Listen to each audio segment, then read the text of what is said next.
Merci de bien vouloir participer à notre émission Contre-champ et de nous accueillir chez vous à Paris, entre la Tour Eiffel et la place de l'Étoile. Vous êtes un compositeur de musique réputé, musique de film, de théâtre, de télévision et de chansons. Votre parcours s'est déroulé longtemps sur deux rails bien parallèles, avocat au barreau de Paris et musicien-compositeur. Dites-nous en quelques mots de ce parcours. C'est un parcours qui a été mené, comme vous le dites, sur deux rails pendant 38 ans, depuis que je suis arrivé d'Alger plus précisément, ou pas depuis, un an après que je sois arrivé d'Algérie, parce que la première année, je n'ai été que journaliste et déjà un début de composition de musique de film. Et puis, cette merveilleuse aventure, je dois le dire, d'avocat au barreau de Paris a duré 38 ans. Elle s'est terminée au 31 décembre dernier parce que j'ai entendu y mettre un terme pour désormais n'avoir, comme vous le dites vous-même, qu'un monorail, c'est-à-dire le suivi de la musique, qui a toujours été ma passion profonde et je crois ma vocation principale. Merci, c'est vrai que le rêve que vous avez poursuivi depuis votre enfance vous a amené à prendre cette décision l'année dernière finalement et de prendre ce monorail, la musique. La musique est toujours la musique.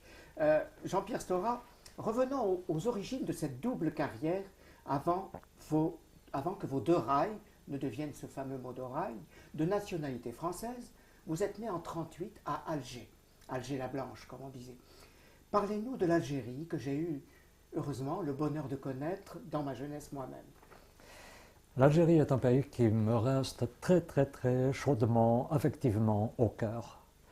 Premièrement parce que c'est celui de ma naissance, de mon enfance, de mon adolescence, et puis parce que c'est en même temps le pays où j'ai connu des êtres merveilleux, que j'ai retrouvés d'ailleurs en étant retourné en Algérie après l'indépendance. J'y suis retourné de très nombreuses fois.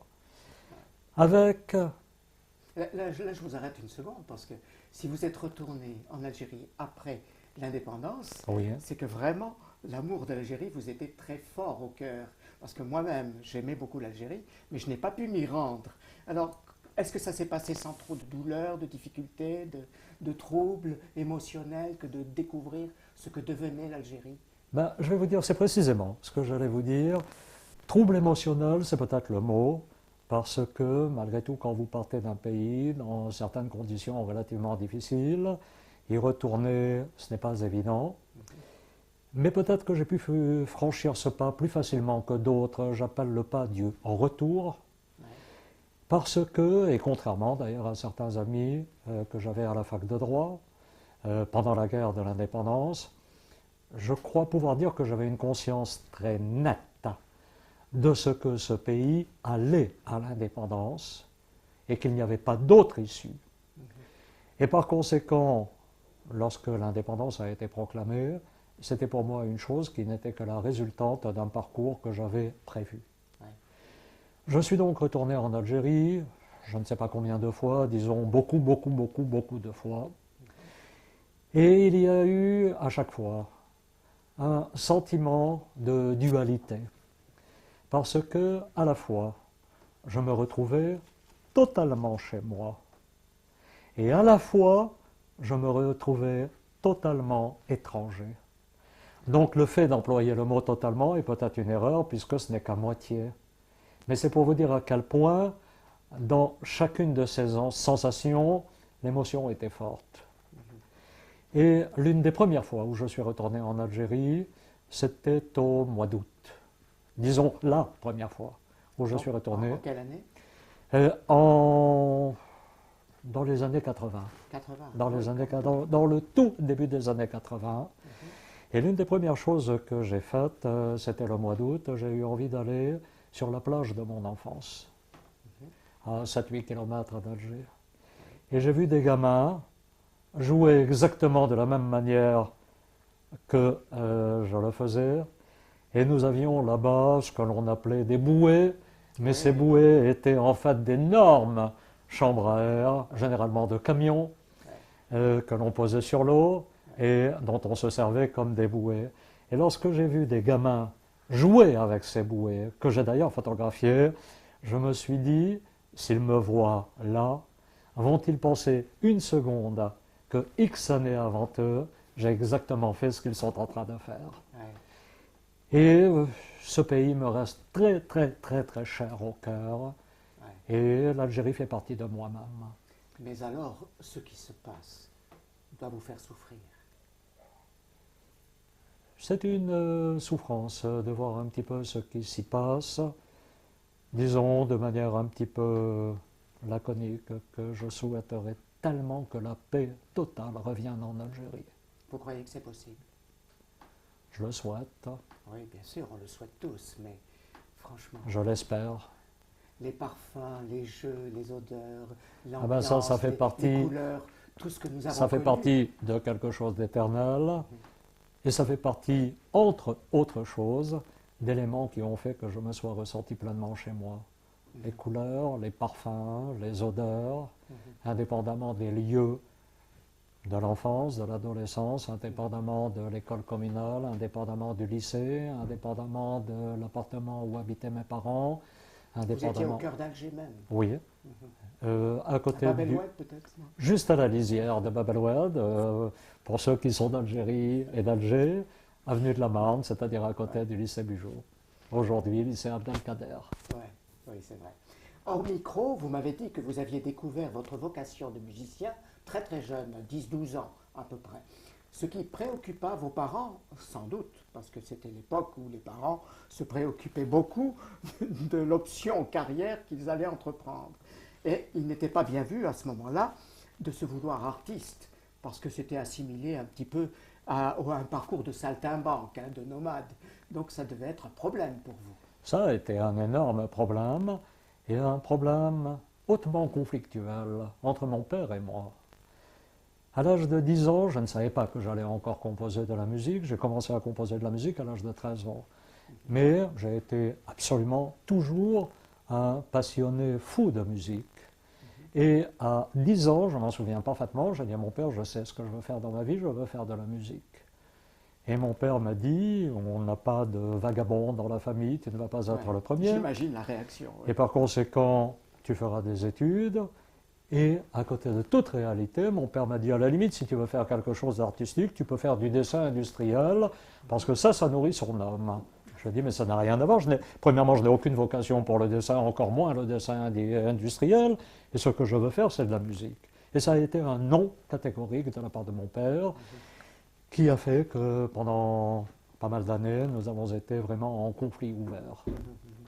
Ça, c'est un conflit qui est assez récurrent dans les générations, surtout quand vous avez évoqué le fait qu'une une carrière doit nourrir son homme. Hein, et ce qu'a envisagé votre père, c'est que la musique ne pouvait pas nourrir son homme. Donc, Ce qui en plus est une erreur. Ce qui en plus est une erreur, Ouais. parce que, bon bien, tant mieux pour X compositeurs qui écrivent une chanson, qui écrivent une musique de film qui Bien sûr. marche, je crois que ça nourrit son âme. Bien sûr, mais c'est un conflit qu'on retrouve à toutes les générations. Oui, finalement. bien évidemment. Donc, il y a eu un deal, je crois, à ce moment-là, avec votre père. Ça a été la rupture du conflit. À ce moment-là, il vous a proposé quelque chose. Oui, exactement. C'est-à-dire, à l'âge de 13 ans, j'ai donc commencé à écrire de la musique. Je ne connaissais pas une note. Il se trouvait que, avec l'un de mes cousins, qui par la suite est devenu cinéaste, Guy Gilles, nous étions en même temps fous passionnés de cinéma, et c'était l'époque de la chasse aux autographes, ou plus exactement, nous avions commencé cette époque de chasse aux autographes à 10-11 ans, à aller courir après une signature d'une vedette qui passait en tournée théâtrale, ou d'une vedette qui venait pour un film qui se tournait en Algérie ou à Alger. Et donc, très rapidement, nous avons eu l'idée, les photos que nous faisions de ces vedettes, de les proposer à des journaux. Oui. Par bonheur, les journaux ont trouvé que les photos étaient possibles, comme on dit, les sont passées, et on a commencé à gagner un petit peu de sous avec, disons, une activité journalistique, photos, puis légendes, puis articles, les photos, etc. Et avec ces sous-là, j'ai acheté un magnétophone, parce qu'il me fallait quand même conserver une mémoire des musiques que j'écrivais. Vous avez dû l'acheter à crédit, je suppose. Oui, évidemment. Et puis, j'emmagasinais des bandes magnétiques. Hein. Et à l'âge de à peu près 15 ans, j'ai commencé à prendre des cours pour commencer à transcrire ce que j'avais imaginé musicalement. Et quand j'ai eu les bacs, j'ai dit à mon père, voilà, pour moi les études sont terminées, maintenant je ne vais faire que de la musique. Et c'est là où mon père m'a proposé ce que vous appelez un deal, en me disant, je te propose un marché, tu fais des études supérieures, et désormais je prends ton relais, j'assume les cours de musique. J'ai trouvé que le marché était acceptable, j'ai joué le jeu, et c'est le hasard qui a fait un petit peu que j'ai choisi le droit. Premièrement parce que en classe de philo, j'avais été très intéressé par certains développements sur un plan du droit que nous avait exposé notre prof de philo. Donc j'avais été un petit peu intéressé par les droits de l'homme, l'homme dans la vie, enfin tout ce qui peut concerner la conception de l'homme sur un plan philosophique. Et cette conception au travers de données juridiques. Donc ça m'avait un petit peu éveillé à une notion de droit. Et puis lorsque je me suis renseigné pour faire telle ou telle étude supérieure, j'ai appris que, avec les études de droit à la fac, nous avions des cours le matin et que nous avions seulement 2 après-midi par semaine, ce que l'on appelait des travaux dirigés, des travaux pratiques, d'une durée de 1h30 chacun. Moi, donc, je me suis dit, c'est la solution idéale. Fac le matin, musique l'après-midi. Et c'est comme ça que j'ai fait des études de droit. Et puis, je crois que souvent la vie parle pour vous. C'est-à-dire, lorsque j'ai fait ces études de droit, je me suis dit, bon, j'aime bien, disons, je suis un peu un perfectionniste et j'aime bien aller au bout d'une chose. Et je me suis dit, faire une licence en droit, c'est très bien. Et puis, donc, peut-être n'est-il pas mauvais de passer un diplôme d'un certificat d'avocat. Et comme je voyais l'indépendance de l'Algérie arriver à très grands pas et de manière certaine, la dernière année universitaire, c'est-à-dire 60-61, j'ai fait en quelque sorte 2 années universitaires en une, 4e année de licence, parce qu'à l'époque la licence était sur 4 ans, et certificat d'avocat. J'ai passé ma licence en juin, mon certificat d'avocat en novembre, et là, je suis parti. Je suis parti pour, à Paris, ne faire que de la musique. Et mon expérience journalistique m'a servi, c'est-à-dire qu'en arrivant en novembre 61 à Paris, eh bien, je suis entré comme journaliste dans des journaux de cinéma, parmi lesquels Cinémonde. Et j'ai pu faire en sorte qu'à Cinémonde, où il y avait une ouverture avec des pages sur le music-hall, parce que n'oublions pas, c'était la pleine époque des Yéyé, Claude François, etc., j'ai eu le bonheur, en quelque sorte, de me voir attribuer les séquences, les sections musicales dans Cinémonde. C'était le rêve, alors. Ah, c'était le rêve, et non seulement c'était le rêve, mais ça me permettait, d'une manière absolument merveilleuse, d'approcher dans le métier du music-hall, du show business, les gens que j'avais envie d'approcher et de connaître. Mais alors, qu'est devenu votre diplôme d'avocat à ce moment-là? Alors, mon diplôme d'avocat, pendant ce... Attendez, un instant. Vous m'avez dit tout à l'heure, hors micro toujours, que vous avez quitté l'Algérie, comme beaucoup d'autres, avec une valise en carton. Pas moi, mes parents, avec une valise, mais la valise en carton, c'est plutôt en provenance du Portugal, mais enfin il y a eu des valises en carton également de l'Algérie. Non, moi je suis parti en novembre 61, c'était l'avant des bacs là. Donc si j'ose dire, j'ai pu partir avec un peu plus qu'une valise, et avec notamment toutes les choses auxquelles effectivement j'étais attaché, c'est-à-dire mes partitions musicales, c'est-à-dire les photos dédicacées des vedettes. Oui, de jeunes paparazzi. Absolument. Voilà. C'est-à-dire avec les articles de journaux que nous avions faits, et tout cela avec mon moi profond. D'accord. Voilà. Et donc, vous dites qu'est devenu ce diplôme d'avocat. Ben, pendant 1 an, je l'ai laissé de côté, ce diplôme. Et puis, indépendance de l'Algérie, mes parents sont rentrés et j'ai voulu, avec les difficultés d'un rapatriement, je ne reviendrai pas là-dessus sur un plan matériel, j'ai voulu leur à la fois assumer une subsistance matérielle et à la fois les tranquilliser par rapport au traumatisme du départ, de l'exode. Et cette assurance, ça a été concrétisé par le fait que j'ai démarré un stage d'avocat. Le matériel était que, parallèlement à ce stage d'avocat, les 2 premières années, j'ai travaillé chez un patron où je n'étais pas payé, parce qu'il me disait une chose que par la suite j'ai fort bien comprise. Vous êtes bien gentil, vous sortez en quelque sorte de la fac, ça veut dire que vous ne savez rien. Ouais. Et c'est moi qui vais passer du temps pour vous former. C'était Donc, une vie d'artiste juridique. absolument, et dites-moi merci de ne pas vous demander à me payer pour vous Ah former. ouais, d'accord. Donc pendant ce temps-là, ben, je faisais du journalisme.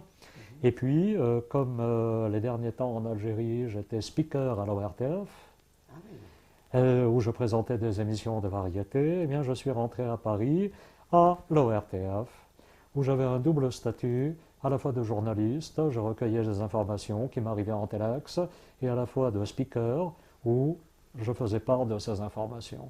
Mais dans cette période assez foisonnante d'activité, en tant que speaker et journaliste de l'ORTF, vous avez dû vivre des choses un peu exceptionnelles. C'était une époque assez, Absolument, assez effervescente. notamment le suivi en direct de tous les événements de l'Algérie, avec l'accès à l'indépendance de l'Algérie, Ah oui, bien vous l'avez évidemment. fait. Vous avez traité Et en je vous direct. promets que je traitais les choses, disons, malgré tout avec passion, parce que j'étais quand même concerné au premier plan. Ouais, ouais. Et tout en étant conscient que politiquement, vous pensiez que l'Algérie devait effectivement changer. Elle de allait statut. nécessairement à une indépendance. Nécessaire. Nécessairement, Ouais. nécessairement. Et d'ailleurs, en dernière année de licence, je savais très bien que la matière ne me servirait pas à grand-chose une fois rentré en France, parce que je savais que je voulais partir à Paris. D'accord. Paris était mon objectif, la musique était mon objectif. Et en dernière année de licence, donc sur l'année 60-61, nous avions un choix possible entre différentes options juridiques, et j'avais choisi la matière de la législation déjà appelée algériane.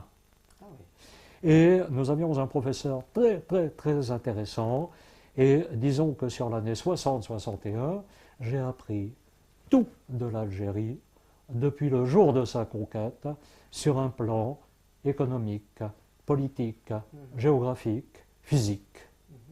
Et j'avoue que cette année-là a été terriblement enrichissante et m'a permis plus encore de comprendre le problème algérien et d'être plus encore convaincu sur le fait que l'Algérie arrivait à une indépendance inéluctable. Ouais.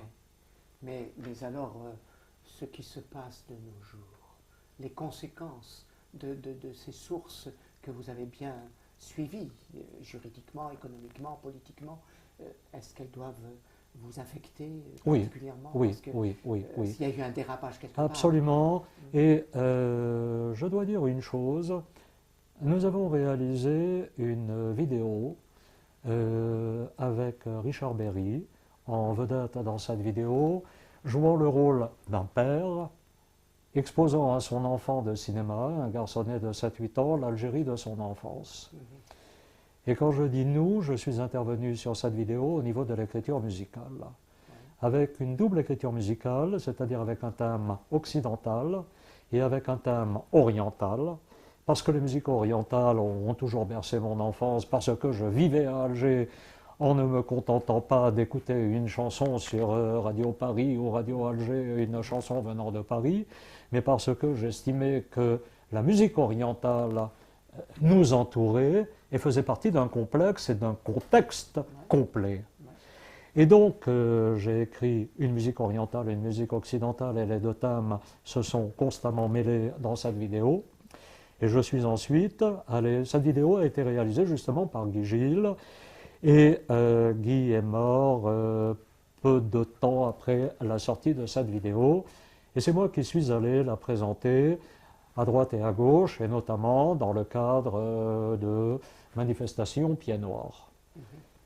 Et à Valence, j'ai présenté cette vidéo au retour de l'un de mes voyages à Alger, après que se fussent déjà produit les premières manifestations d'octobre 88 à Alger.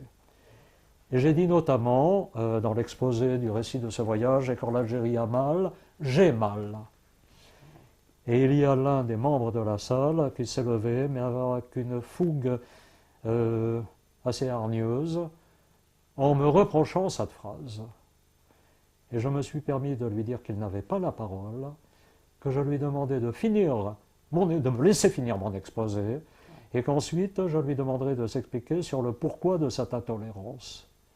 Et puis je crois qu'au travers de cette discussion, il a fini par reconnaître que peut-être il y avait eu un excès dans son propos et qu'au fond il fallait quand même analyser les choses un petit peu avec sérénité. Et j'étais quand même heureux d'être parvenu à cette discussion avec ce monsieur-là. Oui, je comprends. Et il se trouve que par les hasards de la vie et les autres, qui nous entraînent parfois dans des voies qu'on ne souhaite pas, j'ai dû faire moi-même la guerre d'Algérie.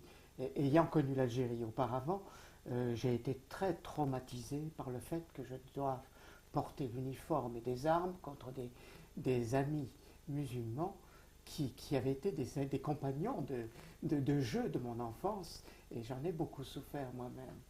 Alors, j'ai été notamment très très choqué de ce qui s'est passé après l'indépendance par rapport aux harkis. J'ai été vraiment troublé de l'attitude de la France. Il est évident que c'est un problème auquel je suis également parfaitement sensible. C'est évident. C'est évident. Ouais. Ce sont des gens qui ont eu le courage de porter les couleurs de la France. Ce sont des gens qui ont combattu pour. Ouais. Ce sont des gens auxquels, quand même, pour la Première Guerre mondiale, auxquels on a fait appel. Ouais. Ce sont des citoyens français à part entière. Et je crois qu'il faut savoir s'en souvenir. C'est vrai, et je leur rends hommage à travers absolument, absolument. Mais je suis content que vous agréiez tout cela. Bon, par la suite, vous avez trouvé une voie médiane. Hein, une fois que vous étiez en France et que vous découvriez un petit peu comment vous placer dans la société française, vous avez trouvé une voie médiane qui vous permettait d'être à la fois juriste et de rester en contact avec le monde des artistes et du show business, celle de journalistes et de chroniqueurs notamment, et puis tout en travaillant, vous avez travaillé aussi avec Mireille, vous m'avez dit. Oui, au Petit Conservatoire de la chanson. Au Petit Conservatoire. Et parce là, que, je vous l'ai dit, mon souhait, je ne savais pas que j'allais écrire de la musique de film. Lorsque j'ai composé à Alger X choses, c'était des musiques de chansons. Lorsque je suis arrivé à Paris, l'une des premières choses que j'ai faites a été de demander à Mireille si elle voulait bien m'admettre dans son conservatoire, dans son petit conservatoire, parce que vous étiez sélectionné, vous passiez des auditions, et Mireille jugeait du fait qu'elle vous prenne ou pas. Bon, j'ai eu le bonheur d'être admis au petit conservatoire de Mireille. Et la musique de film, c'est à Guy que je la dois, parce que bon, évidemment, donc, l'une des premières choses que j'ai faites, ça a été de courir les éditeurs et de commencer à essayer de connaître un tel et une telle. Et puis, c'est la marquise, c'est-à-dire la femme de Raoul Breton, que l'on appelait la marquise, vers laquelle j'étais, parce qu'elle dirigeait les éditions de Raoul Breton, qui étaient notamment les éditions de Charles Trenet, qui sont devenues celles de Charles Aznavour, et c'est maintenant Charles Aznavour qui gère les éditions Breton. Et donc, lorsque je suis allé voir la marquise, elle lui présentait mes premières choses. Entre autres conseils qu'elle m'a donnés, elle m'a dit, vous allez aller voir Mireille. D'accord. Et elle m'a fait un mot de recommandation pour Mireille. Je suis donc allé avec ce mot de recommandation. Et Mireille m'a dit, c'est très bien que vous ayez un mot, mais voilà. On teste. Et le test a été positif. Ouais. Et donc j'ai été admis. Et pendant 3 ans, je suis resté élève chez Mireille.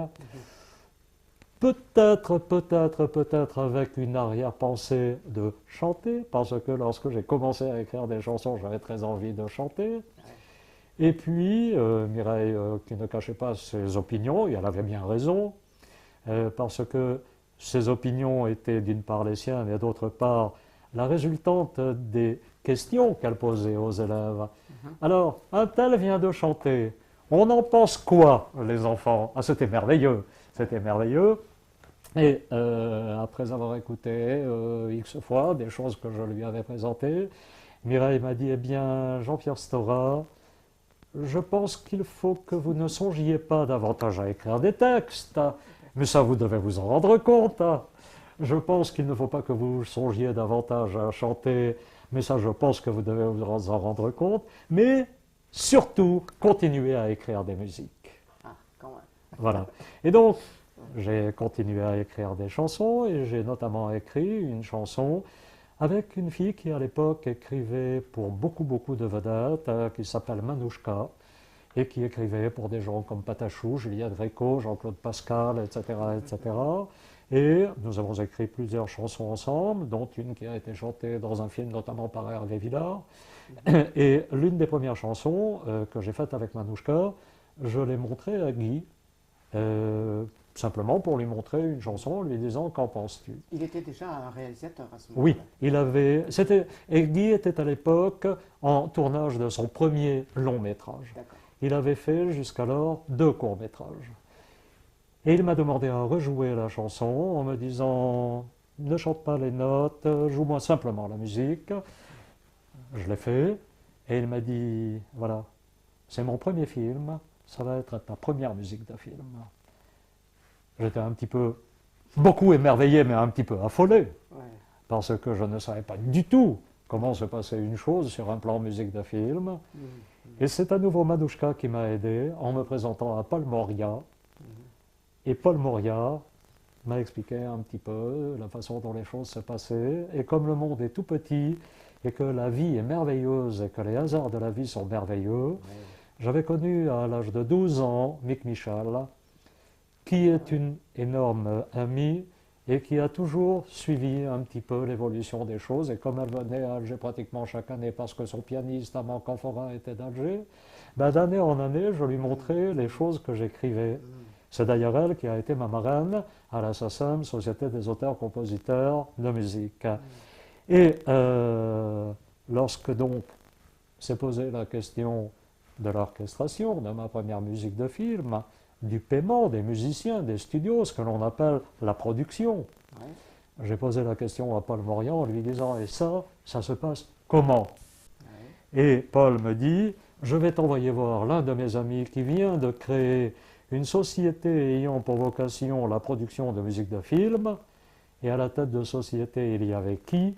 Armand Canfora, le pianiste de Mick Michal. » Voilà. Oui, c'est les hasards extraordinaires. Mais ça me fait penser à une espèce de flashback qu'on pourrait reprendre ensemble.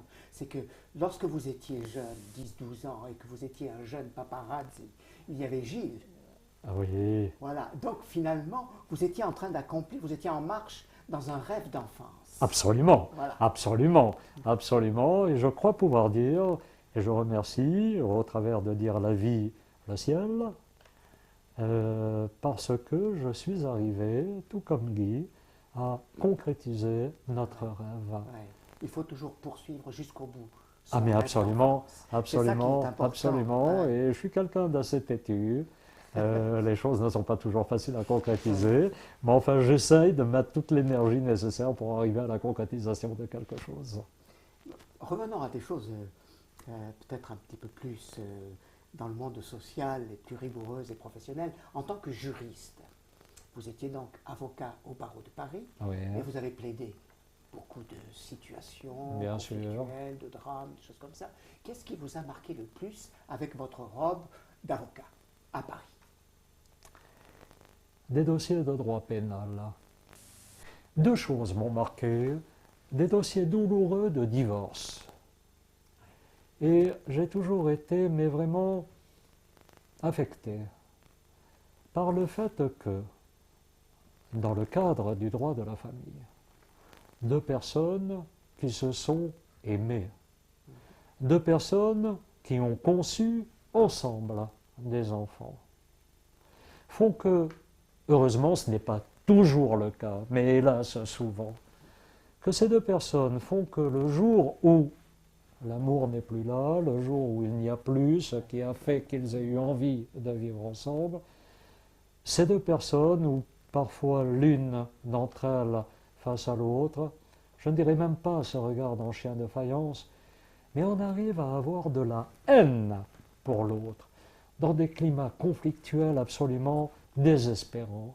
Et combien de fois ai-je dit... Alors, c'est très à la mode, aujourd'hui on parle de médiateur. Bon, très bien, on a inventé le mot médiateur, etc., etc.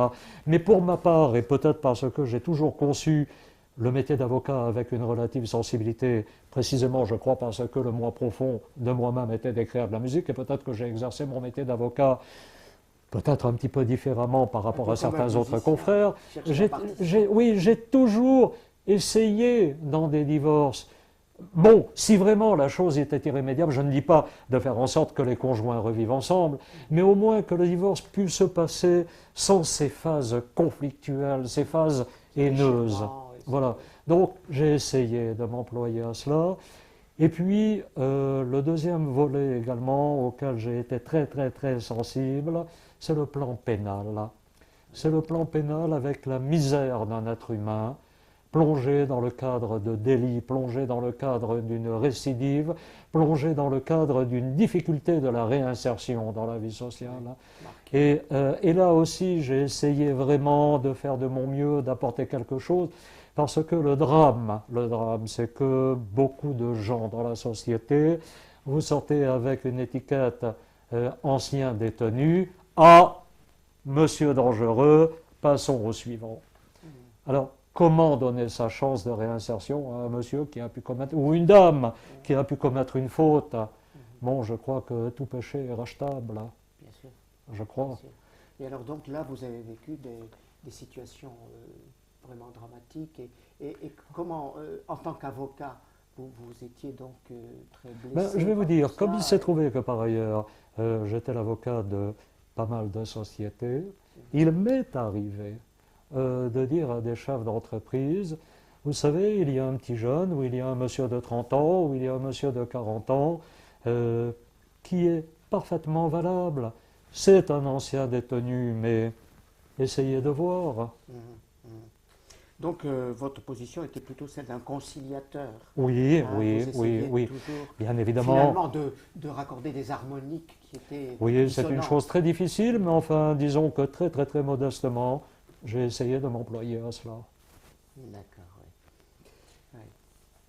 Mais vous étiez juriste dans le droit matrimonial, mais en droit criminel. Je vais vous dire, en fait, je pense que l'on ne peut pas dire que l'on choisit sa spécialité. Parce qu'aujourd'hui, notamment, vous avez très, très, très à la mode ce que l'on appelle la discipline du droit des affaires. Oui. Alors, je veux bien.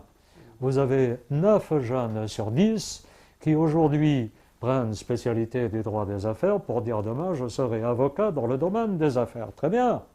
Bon, mais il va y en avoir 10 fois trop, si j'ose dire, d'une part. Et puis d'autre part, je vous dis, je crois qu'on ne choisit pas sa spécialité, mais ce sont les gens qui font que vous arriviez à vous spécialiser dans telle ou telle chose. Je vais vous dire à telle enseigne. J'ai démarré en tant qu'avocat, je crois pouvoir dire assez fortement, au pénal. Oui. Avec toute la sensibilité relativement à certains cas, et notamment, pendant pas mal de temps, j'ai été l'avocat de Claude Buffet, celui de l'affaire Buffet-Bontemps. Bon, il y a eu l'exécution d'une peine de mort à la rencontre, etc. Je passerai sur tout le suivi de ma relation juridique avec Claude Buffet. Passons. Et puis, bon, j'ai été très sensibilisé à beaucoup de choses sur un plan juridique, sur un plan pénal, etc., etc. Et n'oublions pas que j'écrivais de la musique par ailleurs et que je me trouvais dans des studios et qu'il y avait en même temps une activité journalistique parce que, je vous le disais, les 2 premières années, je n'étais pas payé chez le patron chez lequel je travaillais. Donc, à plus forte raison, je continuais une activité de speaker, une activité de journaliste. Et puis, je passais pour un monsieur un peu farfelu, notamment à Cinémonde, où les gens, eux, travaillaient ce que l'on appelle au signe, c'est-à-dire on calculait que sur la mise en page de telle page de journal, on va faire une photo de 10 cm sur 10, que l'espace laissé aux journalistes était de tant de signes, et on leur disait, tu écris un article de tant de signes. Et moi, j'ai toujours refusé de travailler comme cela, parce que je n'avais pas le temps. Et je n'avais pas le temps de calculer que la phrase avait 3 signes de plus ou 3 signes de moins. Et j'ai dit, non, moi, ça se passera différemment. Moi, j'écris mon article. En fait, je ne l'écrivais même pas, je n'avais pas le temps, je le dictais à la secrétaire, mon article. Et je le dictais, et je disais, je me sauve parce que j'ai une audience ou parce que j'ai un studio. Si bien qu'au départ, on disait ou il est fou, ou bien il ment. Et puis peu à peu, j'ai des gens, des journaux, qui m'ont dit, mais est-ce que c'est vrai que tu es avocat? Mais oui, bien sûr. Et dans des studios, des musiciens, des ingénieurs du son, des directeurs de studio. Mais dis donc, Stora, on nous a dit que tu es avocat, est-ce que c'est vrai? Mais oui. Eh bien alors écoute, on a tel problème. Et c'est comme cela que je me suis spécialisé dans le domaine de la propriété intellectuelle.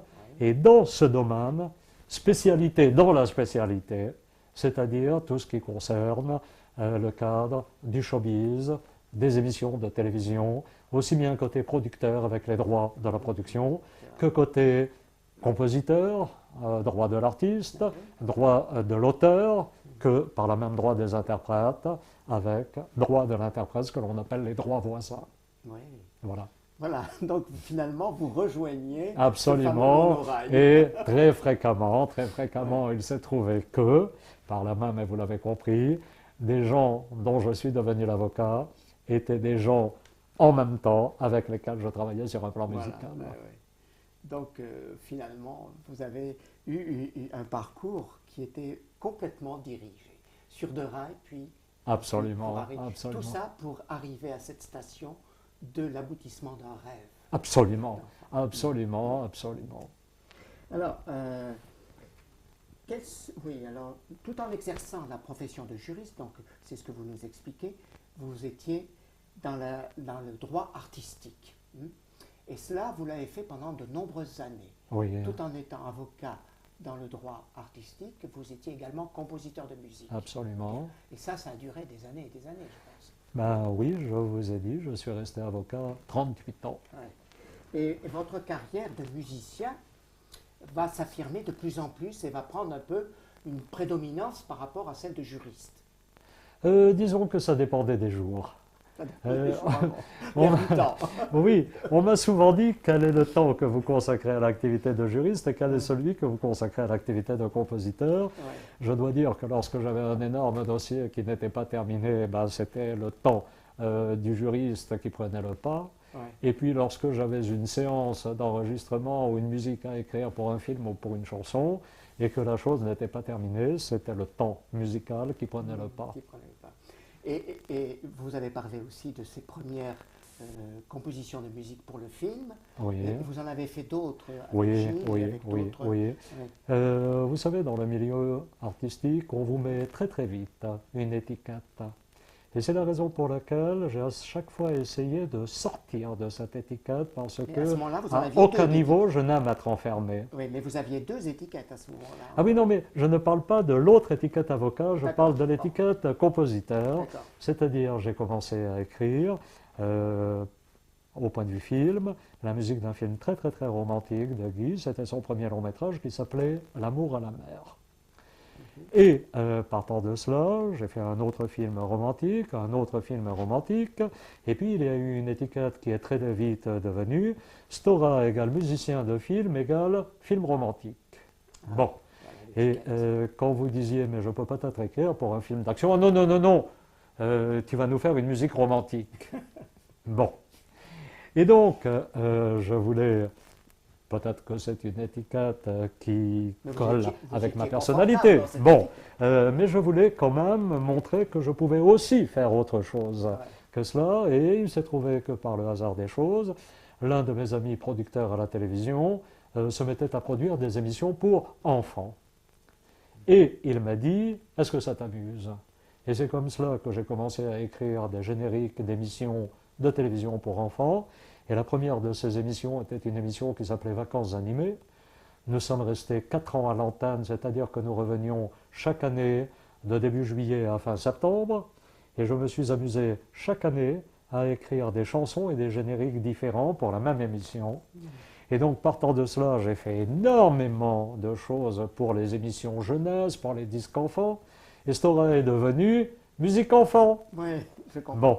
Autrement dit, vous avez continué à embrayer sur la musique romantique, puis ensuite, vous vous êtes amusé avec la musique pour les enfants. Absolument. Finalement, vous gardez un M'amuser au cœur sens propre et d'enfant, hein. figuré, parce que ça m'a beaucoup plu, et je continue à en faire. Ouais. Et je continue à en faire, d'ailleurs, à l'heure actuelle, avec Pierre Grosz, nous avons écrit, 1 an avant son décès, un conte pour enfants qui a été dit par la princesse Grace de Monaco, Grace Kelly. Ouais. On y reviendra d'ailleurs. On y reviendra, si Parce vous que le voulez. C'est intéressant. Et je vous dis cela parce que précisément, cette chose est actuellement remise à l'actualité, on en reparlera, et j'écris pour cela des chansons pour enfants.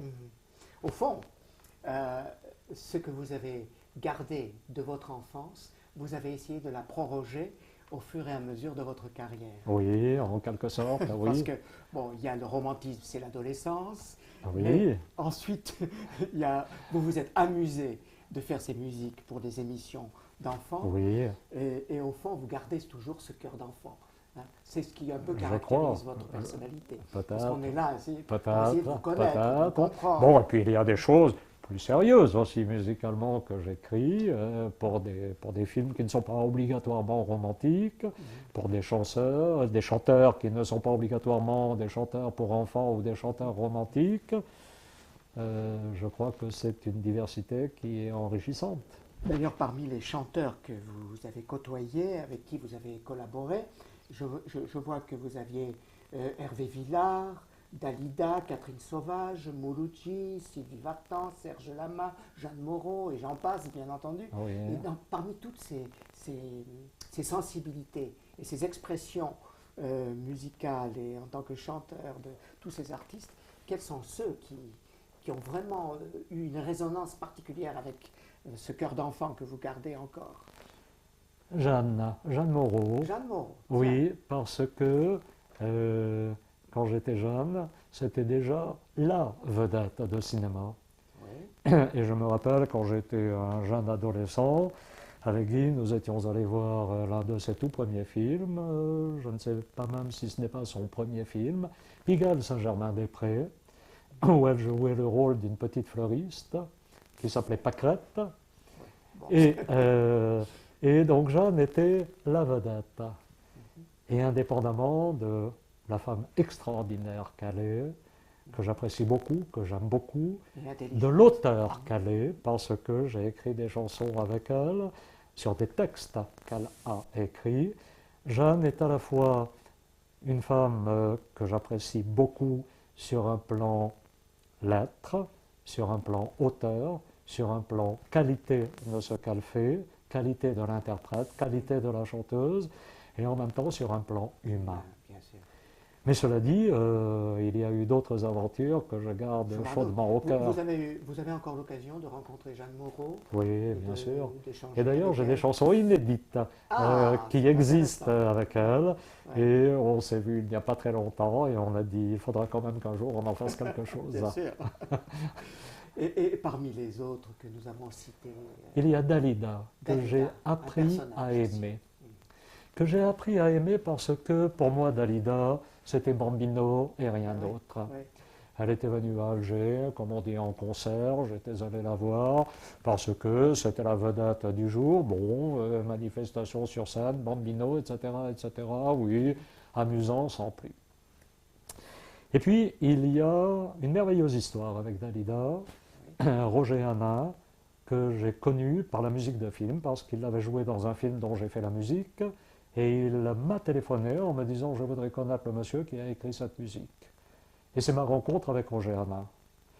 Et un soir, Roger me téléphone en me disant « Dalida vient dîner demain à la maison, est-ce que ça t'amuse de venir ?»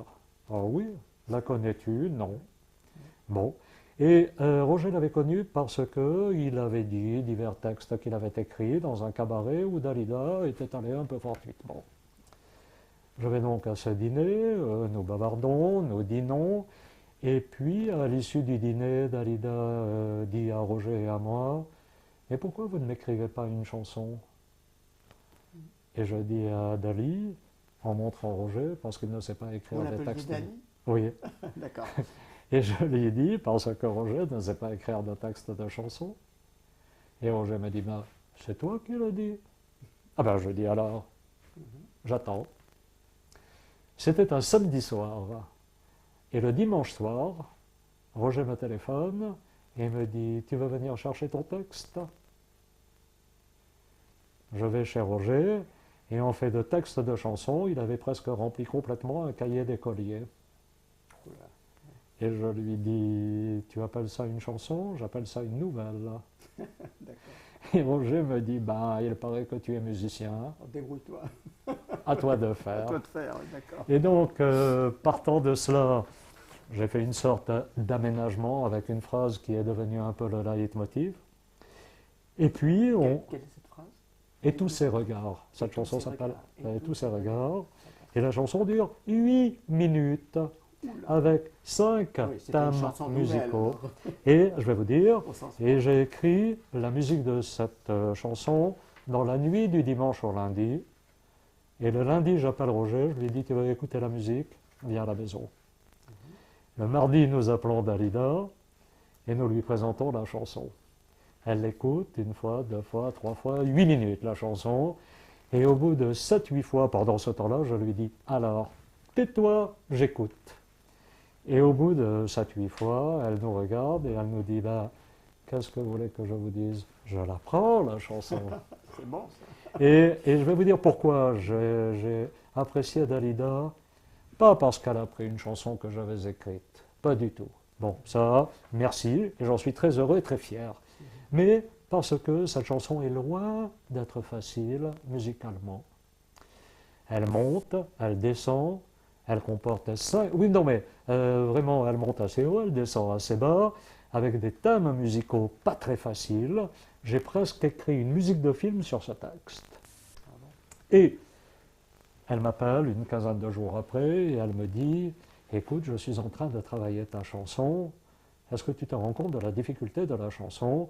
Je voudrais que tu la réaménages un petit peu. » Et je lui ai dit « Dali, on va faire le pacte suivant. On va passer le pacte suivant. Aujourd'hui, je ne te changerai pas une note. Tu vas la travailler. Et je suis sûr que tu vas la sortir. Notre postulat, c'est que je ne te change rien. Et puis si vraiment, vraiment, vraiment, tu me démontres une impossibilité, on verra. Mais je ne te dis pas oui. Là, il y a des réflexes de juriste. Hein, oui, peut-être. Et elle l'a travaillé. Oui. Et elle m'a appelé à peu près 3 semaines après. Je lui ai dit alors, elle me dit, tu ne changes rien. D'accord. Et elle rodait son tour de chant en banlieue parisienne. C'était juste avant ses 25 ans à l'Olympia. Et elle me téléphone en me disant, tu viens ce soir à Créteil? Et je lui ai dit, certainement pas, je t'attends à l'Olympia. Et cette chanson, elle l'a créée à l'Olympia et elle l'a mise pendant 2 ans à son tour de chant. Bruno, son frère Orlando, l'a mise sur 2,33 tours et sur 3 CD. Voilà, et c'est pourquoi je rends hommage à Dalida, parce qu'elle a eu le courage de la travailler et de la sortir sans le moindre changement. C'était une femme exceptionnelle. Et puis alors, vous avez écrit, vous avez mis en musique des textes pour Jean Marais, pour Son Altesse Sérénissime Grâce de Monaco. Et là, il y aura peut-être quelque chose d'intéressant que vous pourriez nous dire. Et surtout aussi des poèmes de Jean-Paul II. Alors là, ça a été un véritable scoop, hein, parce que imaginez de prendre les poèmes de sa sainteté le pape, de sa jeunesse, reprendre ses poèmes et les mettre en musique, il fallait quand même y penser. Hein. Et ça a été génie, je vais vous dire, c'est l'activité d'avocat qui m'a amené à cela. Non, mais je vais vous expliquer pourquoi.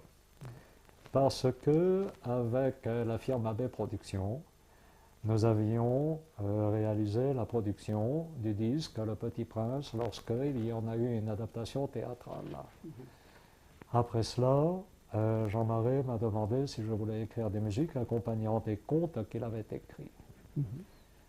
J'ai été absolument ravi, j'ai dit oui, et à nouveau, avec AB Productions, nous avons fait cette production. Et puis ensuite est arrivée la production à monter pour le disque de Grâce de Monaco. Et avec Pierre Grosz, nous avons décidé d'assumer la production de ce disque. Et les gens de AP Productions m'ont dit « Ah !» Et je leur ai dit « Mais très confiant et inconscient de ce que cela allait amener. Et je leur ai dit, oh ben, je vous amènerai quelqu'un d'autre. Et vraiment, l'expression un peu vulgaire, Jean-Luc Azoulay me dit, qui? Le pape? Bingo. Et tout est parti de cela, et je lui ai dit, mais c'est une très bonne idée, je crois que pour la postérité, il faut que soient enregistrées les homélies du Saint-Père, les pensées du Saint-Père, les discours, et je crois qu'il faut les enregistrer. Je me permets une aparté là, c'est que vous avez été donc séduit par l'idée de mettre les homélies et les textes poétiques du pape. Or, vous n'êtes pas d'obédience catholique, que je sache, exactement. Là, puisque vous êtes plutôt d'obédience vous israélite, êtes juif, oui, israélite. Absolument. Et ça, c'est étonnant. Et je vais vous dire, c'est la foi dans ma vie où après avoir dit oui pour écrire les musiques, parce que je vais vous dire comment s'est passée la chose, c'est la fois dans ma vie où j'ai eu un trac fou dans l'avion qui me menait à Rome.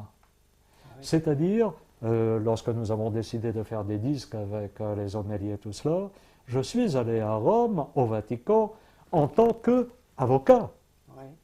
Et nous avons passé des contrats avec le Vatican. Et pour montrer un petit peu les choses qu'avait produites Abbé, j'ai laissé les disques, notamment du Petit Prince, des contes de Jean Marais, et puis, parallèlement à cela, nous avons passé les accords que nous avions à passer pour la création de ces phonogrammes. Et puis, à peu près un mois, le Vatican m'a téléphoné en me demandant, dans la mesure où Sa Sainteté avait écouté ces musiques, si j'acceptais à la demande de Sa Sainteté d'écrire des musiques. Évidemment, on ne dit pas non à une telle proposition, et c'est là où, après avoir dit oui, j'ai eu un trac fou.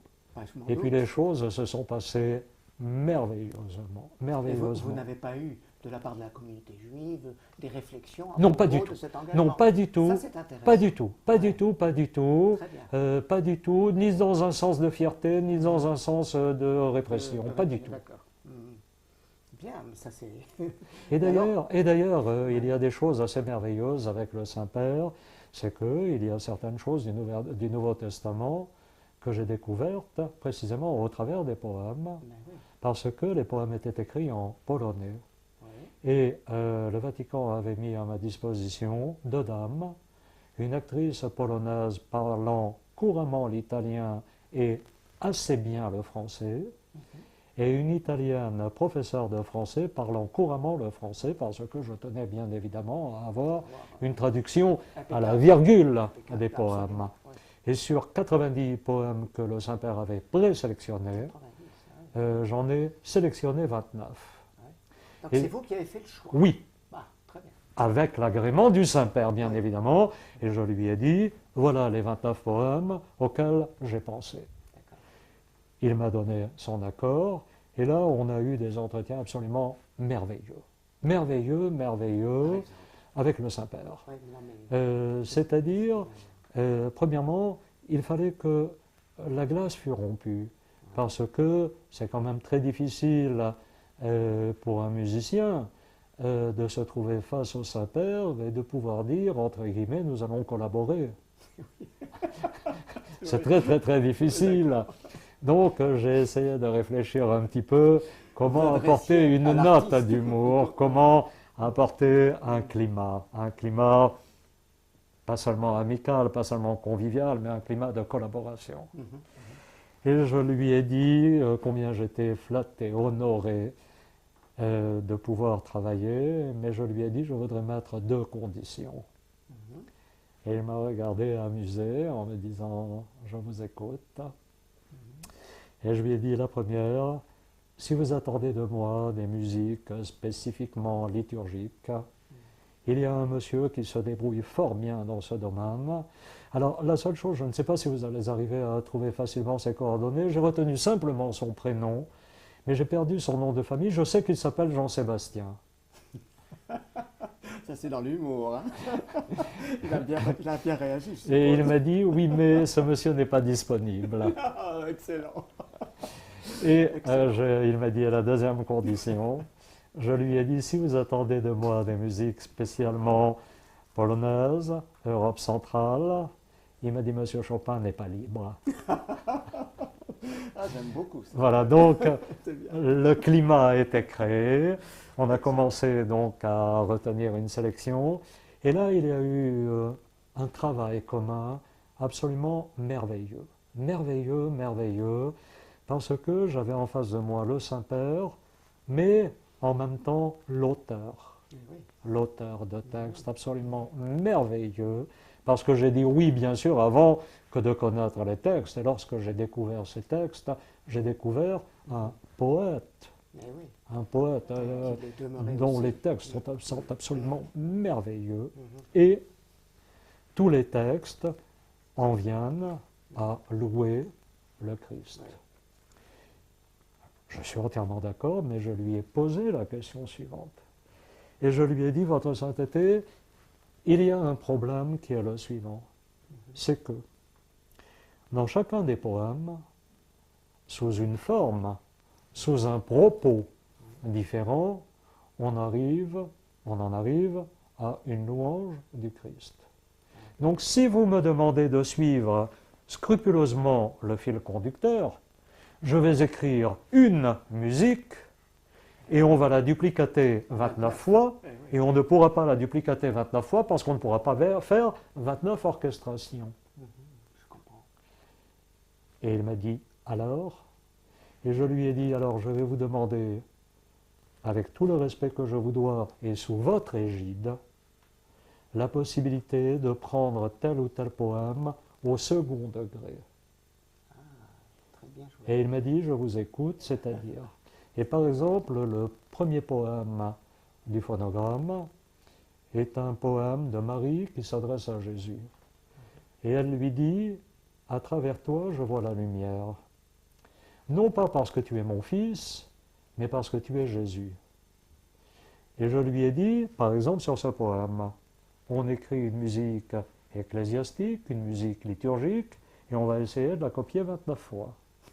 Ou bien, vous me laissez faire prévaloir, non pas pour aller à l'encontre de votre poème, de votre idée, mais quand même au travers d'une mélodie qui sera distincte de celle d'un autre poème, toute la fibre maternelle, toute la chaleur maternelle, tout l'amour maternel, renforcé par le fait que cet enfant soit le Christ. Et il m'a dit, je vous laisse faire. C'est formidable. C'est formidable. Voilà, et nous avons travaillé comme cela. Et nous avons travaillé comme ça. C'est exceptionnel, hein, franchement. Mais alors, tout ça, ça nous amène sur ce terrain spirituel que vous évoquez à travers ce travail avec Jean-Paul II, sa sainteté. Vous-même, qu'en est-il de votre foi? Est-ce que vous croyez en Dieu?